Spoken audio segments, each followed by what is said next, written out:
Hello viewers, this is Prajakta, editor Newsband. Today with us we have Dr. Raju, known for his work in over 200 TV serials, on theatre, and a researcher. Also, he has done his PhD on Amitabh Bachchan. More to mention about him, he is CPRO in Panvel Municipal Corporation. Let's welcome Dr. Raju. Hello, sir. Namaskar, Dr. Raju Patotkar. Doctor, please tell us about your journey, which has been almost 5 decades on theatre as well as in the TV serials and in films. How do you think that? Tell us about the journey. How did it started and where are you presently? ही एक मोठी journey आहे. म्हणताल तर ती 5 दशकाची आहे, 4 दशकाची, पण मी सांगेल की 1990 पासून ती आहे. 26 आणि ते 90 म्हणजे 36 वर्ष या गोष्टीला झालेले आहेत की मी या फील्डमध्ये. कारण की आपण बालपणापासून नाटकाची आवड, त्यामुळे शाळा कॉलेजमध्ये महाविद्यालयात नाटक केलेले होते. पण नाटकामध्ये पदवी घ्यावी, एक डिग्री असावी, हा महत्त्वाचा हेतू मनात ठेवून आम्ही औरंगाबादच्या म्हणजे आताचे जे संभाजीनगर आहे तेथील डॉक्टर बाबासाहेब आंबेडकर मराठवाडा युनिव्हर्सिटीमध्ये प्रवेश घेतला नाट्यशास्त्र आणि जर्नलिझम शिकण्यासाठी. मग पहिलं आम्ही ते शिक्षण घेतलं, नाट्यशास्त्राची पदवी घेतली. कुठल्याही कोर्सची शास्त्रशुद्ध पदवी आपल्याला मिळाल्यानंतर आपण त्यात अधिक प्रगती करू शकतो असं वाटलं, म्हणून MJ केलं. नाट्यशास्त्राच्या सोबतच वृत्तपत्रविद्या म्हणजे जर्नलिझमची पण पदवी घेतली आणि मग या फील्डला सुरुवात केली. प्रथम गव्हर्नमेंटमध्ये महाराष्ट्र शासनामध्ये नोकरी लागली, त्या दृष्टीने आपला प्रवास सुरू केला. थोडं जम बसल्यानंतर मग सिरियल वगैरे या ठिकाणी परत सुरू केलं. ज्यावेळेस आम्ही या क्षेत्रात आलो त्यावेळेस फक्त दूरदर्शन हे एकमेव माध्यम होतं, कुठलंही बाकी चॅनल नव्हतं. चित्रपट, दूरदर्शन, तेही आपलं शासनाचं सेंट्रल गव्हर्नमेंटचं दूरदर्शन आणि मग नाटक, हे 3 टप्पे होते. नाटकात तर आम्ही होतोच, पण व्यावसायिक नाटक करण्यापेक्षा दूरदर्शन आणि चित्रपटाची आवड जास्त होती. दूरदर्शनमध्ये प्रवेश लवकर मिळत होता, पण चित्रपटात खूप वेळ लागत होता. मग दूरदर्शनच्या सिरियल, दूरदर्शनचे पिक्चर यामध्ये प्रवेश करण्यासाठी प्रयत्न केला. दूरदर्शनचं एक नाटक मला मिळालं. ते नाटक मिळाल्यानंतर ते काम करत असताना तेथील जे कलाकार आले होते त्यांनी पाहिलं, अरे म्हणले राजू तू एक असंभव सिरियल आहे, त्यात तू जरा जाऊन भेट. मी तिथं भेटलो. मला तिथे खूप छान एका ग्रामीण भागातील इन्स्पेक्टरची भूमिका मिळाली. तर इन्स्पेक्टर राठोड कॅरेक्टर होतं. मी असं चहा पितोय, समोर चहा आणून ठेवला असतं ना कप आहे आपल्या ग्लासमध्ये, समोर कंप्लेंट द्यायला आलेले आहेत. मी आपलं ग्रामीण स्टाईलने असा चहा पितोय तिथे आणि समोरचे म्हणतात मला, साहेब तुमचं चहा पिऊन झालं असेल तर आम्ही काही बोलू का? तर मी उर्मटपणे त्यांना मागतो, हां बोला, मी तोंडाने चहा पितोय, कानाने ऐकतोय, बोला बोला. अशी ती रफ्ट भूमिका होती. लोकांना आवडली ती भूमिका. मलाही विश्वास वाटला, कॉन्फिडन्स वाढला, आपण करू शकतो. आणि मग ती जर्नी सुरू झाली दूरदर्शनची. चित्रपट ना, त्यामध्ये मग मालिका, पिक्चर, सिरियल हे सगळं वाढत गेलं. पण हा एक प्रवास आतापर्यंतचा आहे. 200-250 सिरियल जरी मी काम केलं असलं तर ते पूर्ण वेळ काम केलेलं नाही आहे. माझी नोकरी सांभाळून, माझे व्यवसाय सांभाळून जे काय आहे ते मी भूमिका करण्याचा प्रयत्न केला. कारण की मी त्यामध्ये मी नेहमी सांगतो, मी असं तसं नाही, मी त्यात शिक्षण घेतलेलं आहे म्हणून मी काम करतो त्यात. सर, तुम्ही जवळजवळ जसं आपण म्हटलं की तुम्ही खूप सिरियल्समध्ये काम केलेलं आहे. त्याच्यामध्ये काही एकदम नावाजलेले सिरियल्स आहेत. तारक मेहता का उल्टा चष्मा, देवयानी, परत क्राईम पेट्रोल, सावधान इंडिया. तर सर, ह्या भूमिकांपैकी तुमची जवळची सगळ्यात भूमिका कुठची आणि तुमचं एखादा इन्सिडेंट्स वगैरे काही तुम्हाला आठवतं का? जवळची भूमिका अशी कलाकारांची म्हणता येणार नाही, माझी तरी नाही. सगळ्याच भूमिका माझ्या आहेत, लांबची कुठलीच नाही. सगळ्या जवळच्या काही मीच केलेल्या आहेत ना त्या. त्यामुळे मला त्या सगळ्या भूमिका माझ्याच आहेत, त्या खूप आवडतात. छोटा जरी रोल, छोटा मोठा हा भाग नसतो, तो कितपत लोकांच्या नजरेत पोहोचला, लोकांच्या मनात पोहोचला, ह्या त्या कलाकाराला त्याची पावती असते. आणि अशी माझ्या भूमिकांच्या पावत्या मला नेहमी मिळत गेल्या. बऱ्याच सिरियलचे म्हणजे एक दूरदर्शन सिरियल होती, त्यात मी 150 एपिसोड केले जवळपास. त्यात ACP होतो मी पोलीसचा, किडनी रॅकेट वगैरे, ठीक आहे तो भाग असतो. महत्त्वाची म्हणजे आपण आता उल्लेख केला की तारक मेहता का उलटा चष्मा, यामध्ये मला चांगल्या भूमिका मिळाल्या. छोटे छोटे असल्या तरी त्या महत्त्वपूर्ण ठरल्या आणि पूर्ण महाराष्ट्रातून, महाराष्ट्राच्या बाहेरून ते टेलिकास्ट झाल्यानंतर मला फोन आले. त्यातली एक तो अगदी सिरियस कॉमेडी आहे, ट्रॅफिक हवालदार ची एक मला भूमिका मिळाली होती. त्यात तो चंपक चाचा येतात, त्याला धडक मारतात आणि मग तो जी हास्याची गंमत होती ती भूमिका. दुसरी एक मला त्यात तारक मेहतामध्ये मिळाली होती की हॉटेलचा मी मॅनेजर असतो आणि जेठालालजी येतात, ते पाकिट विसरतात, पर्स, आणि मग तुझी गंमत जमत की तुम्ही आधी पैसे द्या, चंपक चाचा, अशा खूप भूमिका मिळालेल्या आहेत. ती पण भूमिका माझ्या आवडती. म्हणजे प्रत्येक दगडीचासारखा चित्रपट होता, त्यामध्ये सुद्धा मी हिरे व्यापारी रमणिक भाई याचे काम केलेलं आहे. प्रत्येक भूमिका ही माझी आवडतीच आहे, जी लोकांना पोहोचली. जिथं नाही पोहोचली मी विचार करतो की ती का नाही पोहोचली, आपण कुठं कमी पडलोत का. त्यामुळे सगळ्या भूमिका आहेत आणि किस्से तर खूप घडत गेलेले आहेत. सर, आता OTT प्लॅटफॉर्म्स आहेत, आणखीन YouTube चॅनल्स आहेत, माध्यमं आता खूप झालेली आहेत. तुम्ही 70sचा पण काळ बघितलेला, 80sचा पण काळ बघितलेला, जेव्हा एवढी माध्यमं नव्हती. तर तेव्हापासून आत्तापर्यंत झालेलं टेक्नॉलॉजीचं जे इव्हॉल्व्हेशन आहे त्याच्यामुळे काय फरक पडलेला आहे इंडस्ट्रीवर, त्याच्याबद्दल काय बोलाल तुम्ही? अतिशय महत्त्वाचा प्रश्न मॅडम तुम्ही विचारलेला आहे की जुन्या काळ जो होता 80-90च्या दशक आणि आताचं 2026 म्हणजे 2030चं आहे, जवळपास 40-50 वर्षामध्ये आमूलाग्र बदल होत गेलेला आहे.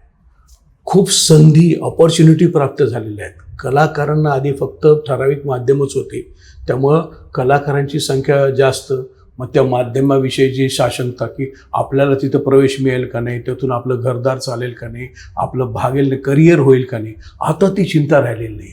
आता जितकी ऑपॉर्च्युनिटी कलाकारांना आहे त्याच्या दुप्पट ऑपॉर्च्युनिटी त्यामध्ये काम करणाऱ्या अन्य घटकाला आहेत. एक विचार करा, मी पत्रकार असल्यामुळे मी आर्टिकल पण लिहिलेलं आहे की हजारोंची पोशिंदा सिनेमा, माला वरती हेड कॉलेज सिनेमा, हजारो लोकांना एक सिनेमा जगवतो, इतके त्यामध्ये घटक येतात. आणि आता एवढ्या ऑपॉर्च्युनिटी वाढलेल्या आहेत, OTT असेल, तुमच्या चॅनल्स वाढले असतील, फिल्म या सगळ्यांना त्याचा फायदा होतो. अर्थात कुणी कसा घ्यावा हा ज्याचा त्याचा प्रश्न आहे. तुम्ही नाही मी फक्त दूरदर्शनलाच काम करेल, मी फक्त सिरियलच काम करेल, मी फक्त चित्रपटात असं म्हणताल तर नाही होणार फायदा. पण ऑपॉर्च्युनिटी वाढल्यात. आता दुसरी बाजू त्यातली अशी की खूप संधी वाढलेल्या आहेत आणि वेळ लोकांकडे नाही आहे. त्यामुळे क्वालिटी आणि क्वांटिटीतलं जे भांडण आहे, जो फरक आहे तो आहेच आहे, असं माझं मत आहे. सर, तुम्ही नाटकांमध्ये काम केलं, तुम्ही नाटकाचे खूप अभ्यासक राहिलेला आहात. सध्याची नाटकांची जी परिस्थिती आहे, म्हणजे एक काळ होता की लोक नाटकं आवर्जून बघायला जायचे, तर नाटकाच्या सध्याच्या परिस्थितीबद्दल काय बोलाल? बी, नाटकांमध्ये झालेला जो टेक्निकल बदल आहे त्याच्याबद्दल काय बोलाल? अजूनही माझ्या मते सक्षम माध्यम जे आहे ते नाटकच आहे, रंगभूमीचं आहे. रंगभूमी हा बेस आहे. रंगभूमीला तुम्ही आहात ते दिसतंय. रंगभूमीवर तुम्हाला जे सादर करायचं आहे ते एकदाच करायचं आहे, तिथं रिटेक नाही आहे. अन्य माध्यमातून रिटेक आहेत, त्यामुळे तिथले रिटेकचा ते फायदा घेऊन चांगलं दाखवायचा प्रयत्न करतात.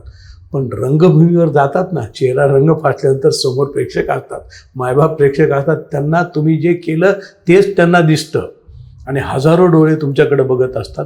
तिथं रिटेक नाही. त्यामुळं सशक्त माध्यम जे आहे आणि महत्त्वपूर्ण माध्यम जे आहे ते नाटक आहे, रंगभूमीचे. रंगभूमीमध्ये जे टेक्निकल आता खूप बदल होत गेलेले आहेत. म्हणजे आता विचार करण्याचा हँगिंग माईक असायचा पूर्वी, कलाकारांना जोरात ओरडं लागायचं, मग व्हिसल व्हायची, आवाज यायचा, आवाज वगैरे व्हायचा, ऐकू येत नव्हतं. असे कलाकारांना तेदात म्हणजे ते पण धावपळ करावं लागायची. आता त्यात बदल होत गेला. विविध प्रकारचे माईक आले, लेपल माईक आला, इथं लावू शकता, कॉर्डलेस माईक आला, सहजतेने लोकांपर्यंत पोहोचू शकले. लाईटचे सुद्धा खूप माध्यम बदलले, त्याचाही फायदा होतो आणि हे सुलभ झालं, सहजतेने झालं.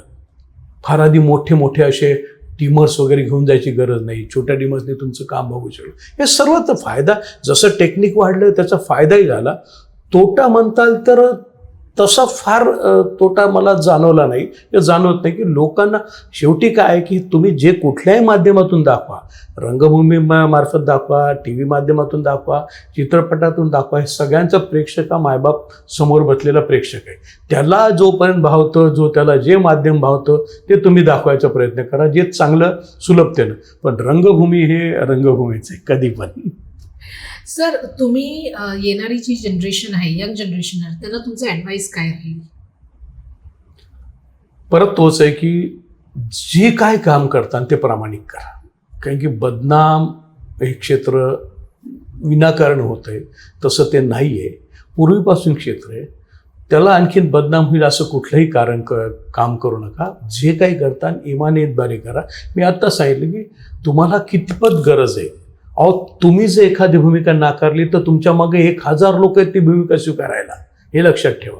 तुम्ही जर कॅमेरामॅन तर मी नाही करत, तुमच्या मागे 1000 कॅमेरामॅन ते मी करतो म्हणतात. फक्त तुम्ही ती संधी सोडू नका. विनाकारण कुठल्या तरी आपल्या नाही गर्वात अडकायचं, नाही मला हे नाही करायचं, मी खूप वेगळा, असं काही नाही आहे. तुम्ही शिका. प्रत्येक माध्यम दररोज माध्यमात बदल होत जात आहेत. असं नाही की हे आज आहे उद्या आहे. टेक्निकली तर माझ्यापेक्षा हे कॅमेरामध्ये सर्वांना माहिती की खूप बदल होत आहेत. त्याचा अडॅप्ट तुम्ही कसं करण्याचा प्रयत्न करा आणि त्यामध्ये संधीचा लाभ घ्या आणि पुढे जा. हे नवीन जनरेशनला, नव्या पिढीला मला सांगायचं आहे.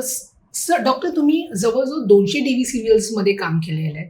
तुमची सगळ्यात आवडती फेवरेट रोल कुठचा राहिला आहे आणि एखादी आठवण पण सांगा आम्हाला, इन्सिडेंट्स. 200-250 सिरियलला काम केलेलं आहे. ह्याचा अर्थ मी पूर्ण वेळ कलाकार म्हणून काम केलेलं नाही आहे. मी माझी नोकरी सांभाळून ज्या ज्या भूमिका मला मिळत होत्या त्याही अशा मॉबमधल्या नाही, पण प्रॉमिनंट भूमिका मला त्या काळात मिळत गेल्या, त्या मी केल्या. आणि असे एका दुसऱ्या सिरियलचं नाव घेणं म्हणजे थोडं जरा बाकीचे पण मित्रवर्ग असतात, आमच्या सिरियलचं नाव काय म्हणतील, पण सगळ्या सिरियल, प्रत्येक कलाकाराला हा त्याचा प्रत्येक रोल हा त्याच्या जवळचा वाटतो. त्यामुळे हे सगळे माझेच आहेत, मीच केलेले आहेत. त्यामुळे सगळेच खूप चांगले होते. छोटा जरी असला तरी त्याचा इम्पॅक्ट जो होता तो खूप मोठा होता.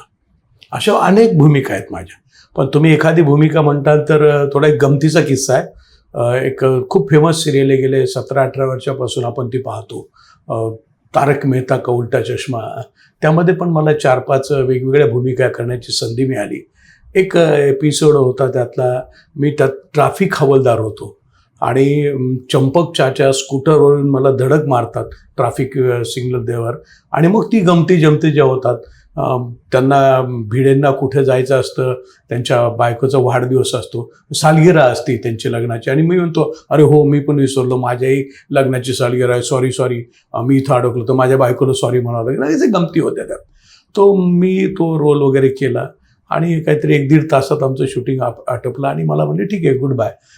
इतका म्हणजे ते प्रोफेशनली त्यांनी केलं होतं.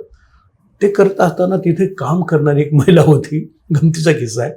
ती मला म्हटली अरे बाबा कशाला आला ह्यांच्या नाद्याला, जा ना आपली ड्युटी करणं. ती मला खरंच हवालदार समजली.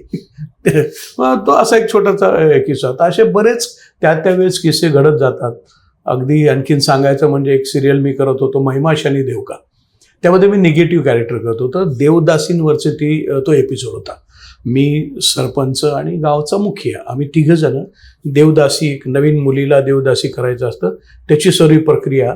आणि मग त्या देवदासीचा उपयोग प्रथम आम्ही घ्यायचा, पुजारीने घ्यायचा का सरपंचानी का मुखियाने, असं चर्चा चालली असते. पण आमच्या त्रासातून त्या मुलीला शनिदेव वाचवतात, अशा प्रकारचा तो महिमा शनिदेवचा होता तो. तर त्याच्यामध्ये शेवटच्या भागामध्ये असं होतं की आम्ही त्या मुलीला त्रास देतो पण शनिदेव वाचवतात वगैरे वगैरे बऱ्याच गोष्टी होतात. आणि गावातल्या महिला आम्हाला पकडतात, आमच्या सगळ्यांच्या चेहऱ्याला काळं फासतात, आमची गाढवावर बसून धिंड काढतात, आमचे कपडे फाडतात. मोठा मॉब होता. तो सीन वगैरे झाला, शूट झाली वगैरे. आणि मग ज्यावेळेस तो एपिसोड रिलीज झाला त्यावेळेस मी माझ्या मित्राला म्हणलं चल आपण तो एपिसोड बघूयात. आम्ही तो एपिसोड बघायला बसलो, पाहिला. तो 1 तासाचा एपिसोड होता. पाहिल्यानंतर मित्राने सांगितलं की ठीक आहे डॉक्टर, उद्यापासून माझ्या घरी तुम्ही यायचं नाही म्हणे. मी हादरलो. अरे माझा बालपणाचा मित्र, तो सरळ म्हणला की आमच्या घरी यायचं नाही. मग त्याच्या त्याच्या दुसऱ्या दिवशी मला सांगितलं, अरे राजू, तू कसलं काम केलं होतंस ते, तुला पाहूनच वाटत होतं तुला मारावं म्हणे, म्हणून तू आमच्या घरी यायचं नाही, तुझी नजर तू खूप छान दाखवली होती. सेम माझ्या भाचीचा मला फोन आला, सध्या ती लंडनला आहे. ती म्हणली, मामा ते मारणाऱ्या महिलांमध्ये मला का घेतलं नाही, सगळ्यात जास्त मी तुला मारलं असतं म्हणे. म्हणजे माझ्या निगेटिव्ह भूमिकेची ती एक मला मिळालेली पावती. अशा बऱ्याच गोष्टी घडतात. अर्थात आता यात महत्त्वाचे 2 किस्से मी शेअर केले. सर, अमिताभ बच्चन हे बॉलिवूडमधले मोठे नायक आहेत. त्यांच्याबरोबर तुमची झालेली पहिल्या मुलाखतीबद्दल आम्हाला सांगा. मी बच्चन साहेबांवर जी PhD केलेली आहे ती मासकॉममध्ये केलेली आहे, की श्री अमिताभ बच्चन यांच्या चित्रपटातील सामाजिक वास्तवाचा संवाद, चिकित्सक अभ्यास 1975 ते 2005 या कालावधीतील त्यांचे चित्रपट, आणि 69 म्हणजे 69 ते 75 या काळातले त्यांचे काही चित्रपट वगैरे तो अभ्यास आहे तो. त्यांची माझी भेट ही त्याच्या आधी झालेली आहे. माझी त्यांची भेट अगदी तारीख म्हणताल तर 2 ऑक्टोबर 1992 त्यांच्या घरी झाली. त्यांच्याशी मुलाखत झाली माझी. त्यांच्याशी 1 तास चर्चा झाली. त्यांच्याकडे बसून मी इंटरव्ह्यू पण घेतला. त्यावेळेस माझ्यासोबत आमचा कॅमेरा म्हणून, फोटोग्राफर म्हणून सध्या जो आघाडीचा कॅमेरामन आहे सुरेश देशपांडे ते होते. हा झाला पुढचा भाग. पण पहिल्यांदा मी त्यांना पाहिलं त्यावेळेस मी सिनेपत्रकारितेची सुरुवात केलेली होती आणि फिल्म सिटीमध्ये जादूगर पिक्चरची शूटिंग चालली होती. जादूगर पिक्चरमध्ये मला वाटतं बच्चन साहेब आहेत, जयाप्रदा मॅडम आहेत, आणि त्यांचं एक गाणं चाललं होतं, पडोसन आपली मुर्गी तू रखना संभाल, मेरा मुर्गा हुआ है दिवाना. बच्चन साहेबांचं शूटिंग म्हणलं तर आम्ही पण पत्रकार, थोडं त्या काळात का फार खूप असे पत्रकार नव्हते, लिमिटेड होत होतो आम्ही. आणि फिल्म सिटीमध्ये हा सीन चालू होता गोरेगावला. मी त्यांच्या बॉडीगार्डला विचारलं की मला त्यांना बोलायचे, भेटायचे. तर नाही तशी काही परवानगी नसते म्हणे, पण मला किमान ॲटोग्राफ तरी घेऊ द्या, बच्चन साहेब समोर येत आहेत म्हणल्यानंतर. तर ते म्हणले ते आता मेकअप ड्रेस चेंज करायला गेलेत, बाहेर येताना जर तुम्हाला बोलले थांबले तर ओके, नसता तुम्ही सॉरी म्हणले, मग आम्ही तुम्हाला बाहेर काढू. ठीक आहे, बघूयात काय. थांबलो आणि काही 5-1 मिनिटानंतर दरवाजा उघडला गेला. छानपैकी केशरी रंगाचा फुल जॅकेट घातलेले, जीन पॅन्ट घातलेले बच्चन साहेब बाहेर आले. मी त्यांना सर सर सर सर म्हटलं. ते थांबले. विश्वास नाही ठेवणार तुम्ही, मला त्यांना बोलायचं होतं. माझी बोबडी वळली आणि मी त्यांना सर त्यांनी माझ्याकडे पाहिलं, हसले. क्या चाहिए आपको? म्हणलं सर ऑटोग्राफ. परत हसले ते. माझ्या हातातली वही घेतली, त्यावर सही केली आणि गेले निघून. मी जवळपास 5 मिनिट स्तब्धपणे तिथं उभा होतो. ज्यांच्याबद्दल आपण लहानपणापासून पाहत आलेलो आहोत, तो प्रत्यक्ष भेटल्यानंतर हे एक स्वप्न होतं मला, बच्चन साहेब समोर दिसणं, त्यांना मी बोलणं. बोबडी वळली. नंतर आताच्या काळात मी काही मित्रांना हा किस्सा सांगतो, ते म्हणले, राजू काळजी करू नको, आमची पण तशीच अवस्था झालेली आहे. ज्यावेळेस आम्ही बच्चन साहेबांना भेटलो पहिल्यांदी आमची पण बोबडी वळलेली. असा तो महानायक, आणि त्यांच्यावर PhD करायचं भाग्य आपल्याला मिळतंय, कोण संधी सोडणार. म्हणून मी ठरवलं की त्यांच्यावरच PhD करायची. एक तर मी नाट्यशास्त्राचा अभ्यासक, या विषयाचा अभ्यासक होतो, प्लस मासकॉममध्ये पण होतो. मग दोन्हीचा सुवर्ण मध्य साधला आणि मग त्यांच्यावर PhD केली.